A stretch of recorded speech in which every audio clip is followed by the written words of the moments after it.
if you're brand new and you're joining this webinar, maybe you've been researching for a couple years, maybe you've been researching since last night, wherever you are in this stage, the first place to start is to build a plan. Um, so you can reach out. I'll have contact information. We have some great example business plans and editable business plans that you guys can take a look at. But the key here is you want to build a plan. So a couple questions that you're going to want to answer in this phase of getting started with the business is, who are your target customers? Who are you looking to help? Or who in your community um, has a challenge that you can be the solution for when it comes to apparel and textiles? The other things you want to answer for yourself is, are you looking to sell apparel locally, regionally, or globally? Of course, the internet and e-commerce platforms have really changed the landscape, whereas even early, 10, 15 years ago, you sold apparel, or maybe I should say 20 years ago. If you were an apparel shop, you were selling apparel to people in your community.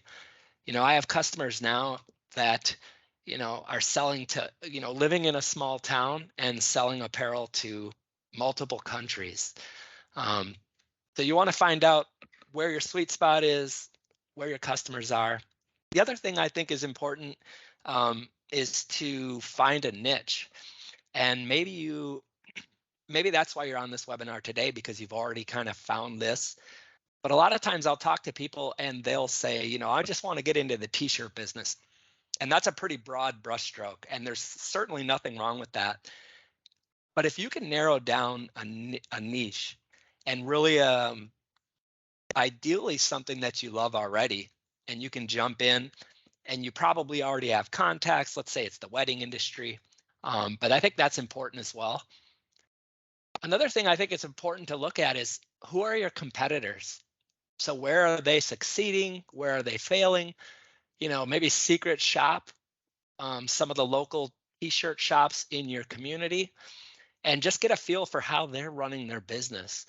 You never know. I've had customers that wind up, partnering with local businesses. Maybe you got a local screen printer that doesn't do DTG, and if you jump into DTG, you can do all his DTG work.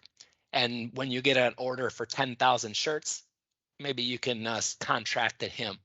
So definitely get a feel for who's in your market locally, with e-commerce, of course, globally.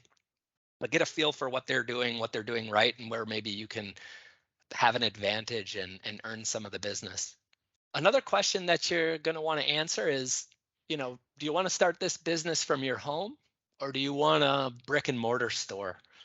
The exciting part about direct to garment business is you don't really need a brick and mortar store. So, a lot of customers will go the brick and mortar route. There's certainly an advantage to being in a great location. I have customers in tourist towns, on main streets in their local communities. So certainly there's a business model where the brick and mortar store makes a lot of sense. But in my experience, the beauty with the direct to garment printer and the fact that it's all water-based inks, you can run this business right out of a spare bedroom in your home. So instead of having to, outlay the funds and the capital to be in a brick and mortar location, the cost is relatively low when you start this business as a home-based business. The next thing you want to think about when you're building your plan is a marketing strategy. Now, thankfully, here in 2022, there are a bunch of incredible options that are free. Social media. We have a lot of customers that simply have a Facebook business page, Instagram. All the social media avenues are a great way to get your business name out into the marketplace in your local communities. Definitely check with your local chamber of commerce. I know I have another slide, I think, down the road here talking about fundraisers and charities. This is a great way to give back to the community while simultaneously getting your brand in front of your potential customers.